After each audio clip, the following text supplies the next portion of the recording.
ये आज तक रेडियो है।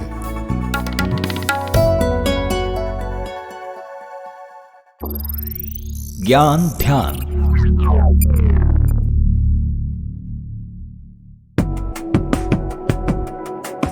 हमारे देश में किसी भी काम को शुरुआत करने से पहले कुछ मान्यताएं होती हैं, जिसे बहुत सारे लोग आज भी मानते हैं। जैसे कि घर से बाहर निकलने से पहले सीधा पैर आगे रखना, दुकानदार का सुबह दाहिने हाथ से बोहनी करना, गृह प्रवेश से पहले श्री गणेश बिस्मिल्लाह की दुआ करना, या फिर नए घर पर नई गाड़ी पर स्वास्तिक बनाना। हिंदू धर्म में मानने वाले लोग ये मानते हैं कि शुभ लाभ को मैनिफेस्ट करने का सबसे अच्छा तरीका है उसे स्वास्तिक से सजाया जाए। पर क्या आपने कभी सोचा है कि ये स्वास्तिक के पीछे की कहानी क्या है? क्या स्वास्तिक सिर्फ सनातन से जुड़ा हुआ है या इसका कोई हिस्टोरिकल रिश्ता भी है? क्यों स्विट्जरलैंड करना चाहता है स्वास्तिक को बैन? नमस्कार, आप सुन रहे हैं आज तक रेडियो का एक्सप्लेनर पॉडकास्ट ज्ञान ध्यान। मैं हूं अतुल और आज बात करेंगे कि क्या है स्वास्तिक का रिश्ता हिस्ट्री और पॉलिटिक्स से।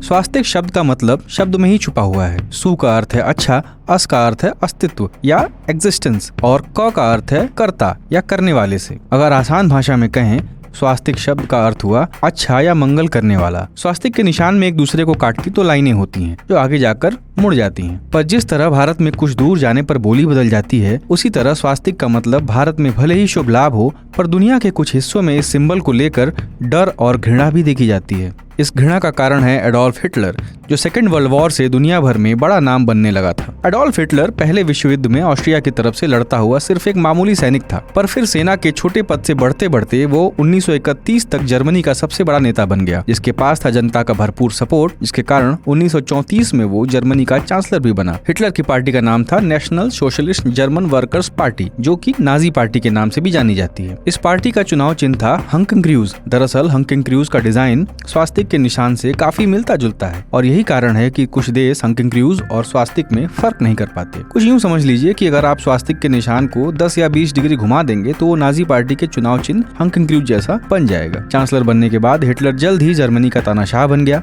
उसने अंजाम दिया मानवीय इतिहास के सबसे क्रूर काम को, जिसे होलोकास्ट के नाम से जाना जाता है। हिटलर ने बड़ी संख्या में यहूदियों को खत्म करने की ठानी। हिटलर का मानना था कि यहूदियों की नस्ल जर्मनी की धरती से साफ करके ही जर्मनी का उद्धार किया जा सकता है। यही कारण था कि उसने जर्मनी के अलग अलग इलाकों में कंसंट्रेशन कैंप्स स्थापित किए, जहां पर यहूदियों को अलग अलग तरह से टॉर्चर करके मौत के घाट उतारा जाता था। हिटलर की मौत तो 30 अप्रैल 1945 को हो गई, पर इस घिनौने काम का निशान दुनिया भर के लोगों की याद में छप गया और इसी कारण नाजी पार्टी के सिंबल हंकिंग क्रूज को हिटलर और हिंसा का दूसरा नाम भी माना गया। हंकिंग क्रूज और स्वास्तिक के बीच समानता के कारण दुनिया भर के कई देश में स्वास्तिक को बैन किया गया है। पिछले साल ऑस्ट्रेलिया ने अपने देश में दक्षिणपंथी हिंसा पर रोक लगाने के लिए स्वास्तिक के सिंबल पर बैन लगाया था और अभी इस साल 17 अप्रैल को स्विट्जरलैंड की लोअर पार्लियामेंट में एक मोशन भी पास हुआ, जिसका फैसला था कि स्वास्तिक को स्विट्जरलैंड में बैन कर दिया जाए और अगर कोई इस चिन्ह को स्विट्जरलैंड में बनाएगा या इस्तेमाल करेगा तो स्विट्जरलैंड सरकार उस पर कड़ी कार्रवाई करेगी। हालांकि स्विट्जरलैंड ने और भी ऐसे सिंबल्स को बैन किया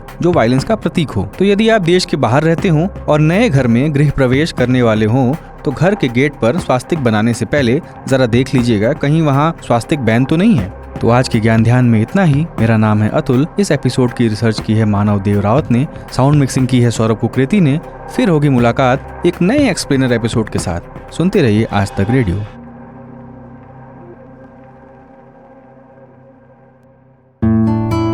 कहानियों का बहाना बनाया करता हूं, तुम्हारे किस्से तुम्ही को सुनाया करता हूं। मेरा नाम है जमशेद कमर सिद्दीकी और ये है कहानियों का मेरा खास शो स्टोरी बॉक्स, जिसमें मैं आपको सुनाता हूं इंसानी रिश्तों और एहसास की वो खूबसूरत कहानियां जिनके किरदार आप हैं।